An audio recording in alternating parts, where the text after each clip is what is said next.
Esse é o primeiro capítulo do nosso documentário Dependência Química Não é Crime, é Doença. E nós vamos trazer hoje uma história real do que a dependência química é capaz de fazer. Essa doença, que ela é catalogada pela Organização Mundial de Saúde como crônica, progressiva, incurável, de terminações fatais, porém intratável, ela ocasiona muitas coisas. Então, nós decidimos fazer esses documentários para mostrar que a dependência química não é crime. Nesse exato momento, pessoas estão dentro das suas próprias casas usando drogas com permissão da sua família, porque a família tem vergonha de dizer que tem um dependente químico dentro de casa. Na verdade, ela tem um doente. Ela não tem um criminoso dentro de casa. E a dependência química, ela precisa vencer essa barreira. Como o racismo conseguiu, através da militância, a homossexualidade conseguiu através da militância, e através da militância nós vamos conseguir vencer essas barreiras e mostrar para o público que a dependência química, ela não é um crime, ela é uma doença. O usuário não é um criminoso, ele é um doente. E você vai conhecer agora uma pessoa que tem uma história muito impactante que pode mudar a minha vida e a sua vida. Sejam bem-vindos ao primeiro capítulo do nosso documentário. Dependência química não é crime, e sim doença.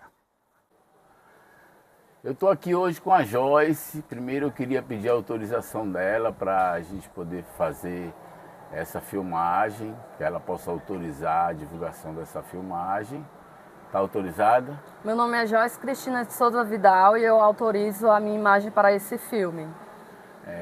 Nós estamos aqui nesse primeiro episódio falando sobre a dependência química não é crime, a dependência química é uma doença, e esse é um documentário, e esse é o nosso primeiro documentário. E essa história ela me impactou muito e eu gostaria de compartilhar com vocês. Fique à vontade, Joyce. Olá, me chamo Joyce, tenho 33 anos, sou fotógrafa, já tenho 15 anos, sou professora de fotografia, escritora, sou formada na Universidade de Fortaleza, Unifor, em audiovisual e novas mídias. E já tem 20 anos que eu sou uma adicta em busca de recuperação. Inicialmente meu problema foi o álcool e o cigarro, depois progrediu para a cocaína e por final o crack. Foram quase 2 anos no uso da cocaína, onde eu tive muitas perdas. Foi um processo muito doloroso em que eu perdi todos os meus materiais de trabalho, foi onde eu comecei a definhar, já não conseguia mais ser eu, já não conseguia mais realizar os meus projetos. E quando eu cheguei no crack, já era porque eu não tinha mais dinheiro para comprar cocaína. Então eu comecei a tirar as coisas de dentro de casa. E foi bem difícil assim, porque quanto mais eu usava, mais eu queria, e eu ia buscando formas inimagináveis de conseguir para usar. Até que eu cheguei a vender meu corpo, eu cheguei a entrar no mundo da prostituição e aconteceram diversas situações assim que eu indico sempre para quem está em busca de recuperação, busque terapia, porque terapia é muito bom para que a gente possa estar no nosso processo da recuperação, né, para que a gente melhore, queira uma melhora. E hoje, eu estou na 16ª internação, onde essa 16ª internação, para mim, eu definitivamente entreguei ao poder superior, não só ao poder superior, como eu estou também lutando a cada dia para que seja a minha última internação, porque eu quero fazer da minha vida diferente e quero poder não só me ajudar, como ajudar quem está ao meu redor, poder voltar para os braços da minha família e poder ajudar pessoas que, assim como eu, se encontram ainda na dependência química, que se encontram nas drogas. E é isso que eu tenho para dizer. Muito obrigada. Lembrando que ela não está internada, ela está acolhida, ela está hoje numa comunidade terapêutica, fazendo tratamento. E eu queria que ela falasse um pouco o que foi que aconteceu nesse último fato que a trouxe para esse acolhimento.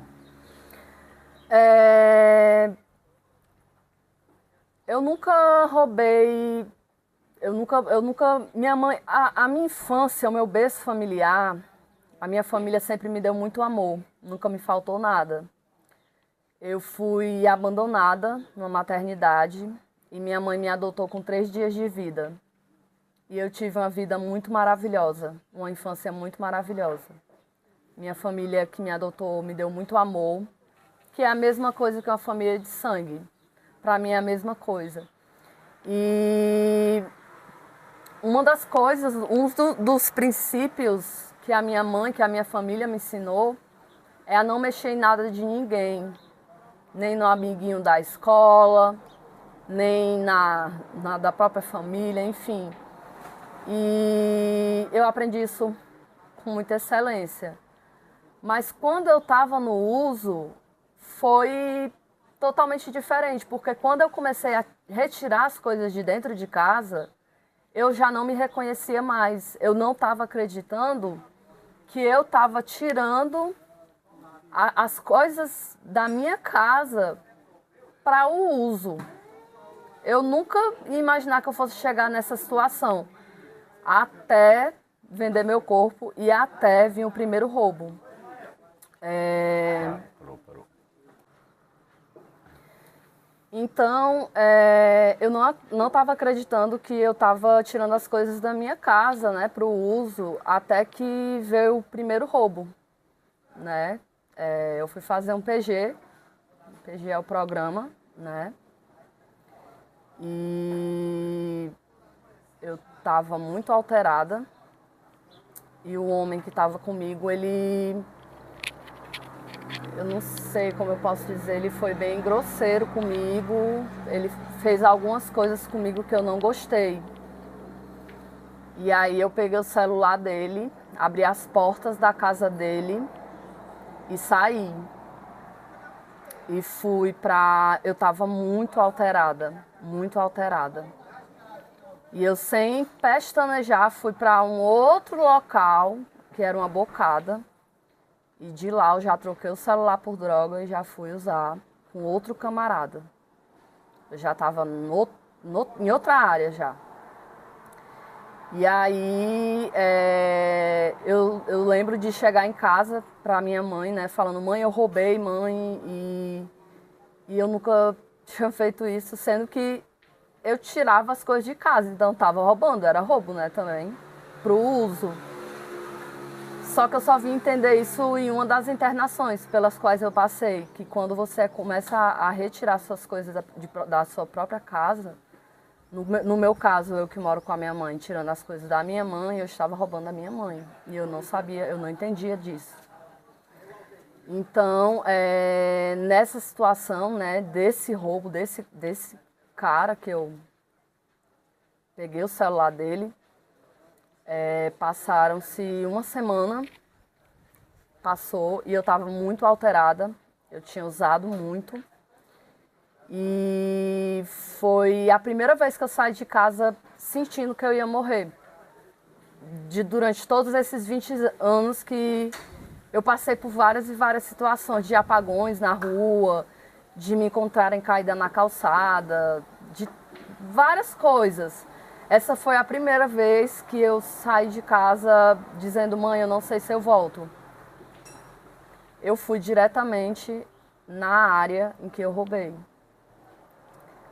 E eu cheguei dentro da bocada falando, olha, aconteceu isso, isso e isso, e eu roubei o celular do camarada, mas ele fez isso, isso e isso comigo. E se vocês tiverem dúvida, vão ali no outro camarada. E esse camarada que eu tava, eu não sei nem como é que ele não morreu ainda, porque ele usa 24/48. Ele não para.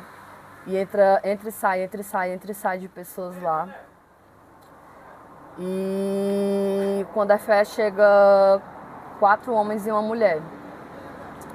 E começam a me fazer um questionário.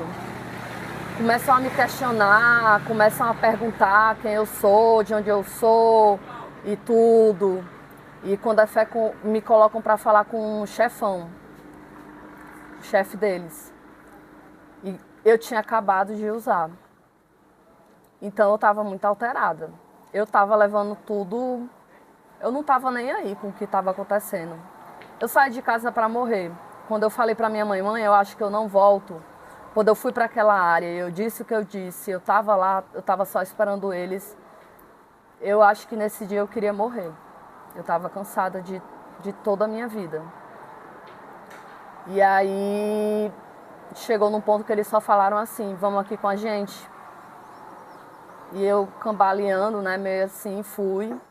E pra mim, tanto faz como tanto fez. Eu fui andando.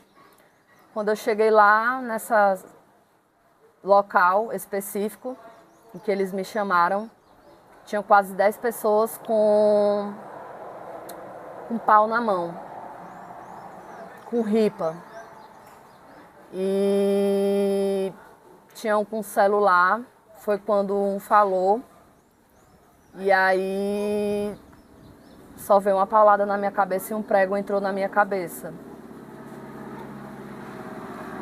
E eu nunca vou esquecer quando esse prego entrou na minha cabeça, que ele puxou. Eu pensei, eu vou morrer, eu tenho certeza que eu vou morrer aqui, Deus. Eu questionei Deus. E aí começaram a bater nas minhas costas. Muito, muito mesmo. Eram quase 10 pessoas. E bateram, bateram tanto. E eu gritava tanto. E eu esqueci de Deus. E eu estava de frente para a praia. E teve uma hora que um cara atrás de mim, ele só falou assim, coloque uma mão assim, uma sobre a outra e bote para cá. Quando eu olhei para trás, eu pensei que era um alicate, que ele ia arrancar meus dedos. Eu digo, hoje eu morro. Era uma arma. E aí ele começou a atirar e não saía bala, não saía bala, não saía bala. Nessa hora eu olhei para o céu. Eu nunca vou esquecer, eu olhei para o céu, olhei para o mar e falei, Deus, ele vai desistir de atirar em mim. Quando veio a primeira bala, pá! E os espirros de sangue. E eu vi o buraco na minha mão. E veio a outra bala, pá! E a outra bala, pá! Foram 3 balas que entraram em uma mão e saíram pela outra. E eles foram saindo de fininho, em uma fila indiana, e me deixaram lá para morrer. E eu estava cheia de dor. Eu só lembro de chorar muito e olhar muito para minha mão e não acreditar que a minha mão estava sangrando o tanto que estava sangrando, porque eu nunca tinha passado por isso na minha vida. Então eu comecei a caminhar e eu subi por esse local que eu desci, para onde eles me levaram, e tinha umas crianças lá em cima. Quando elas me viram, elas começaram a gritar. Eu nunca vi criança olhar para mim e gritar. Isso já mexeu comigo, assim. E eu falei, sai daqui, menino, sai daqui, isso aqui não é para vocês ver, não. E eles saíram correndo. E eu caí num local lá e tinha uma plateia olhando para mim. Ninguém me ajudou, ninguém me ajudou. E a minha voz não conseguia sair, eu estava oca, eu estava quase desmaiando. E eu comecei a me arrastar. Eu tenho um problema no joelho que eu não consigo ficar de joelho. E nesse dia eu fiquei de joelho para conseguir me levantar, porque eu não conseguia encostar as mãos no chão. A carne das mãos estava toda estribuchada para fora. E aí eu fui me arrastando até a loja do pai de um amigo meu. E eu contei o que aconteceu comigo para esse pai, né, para esse amigo. E caí na calçada e aí vieram duas viaturas da polícia. E aí já chegou a esposa dele, que é minha amiga. E ela me conhece desde novinha, já bem novinha mesmo.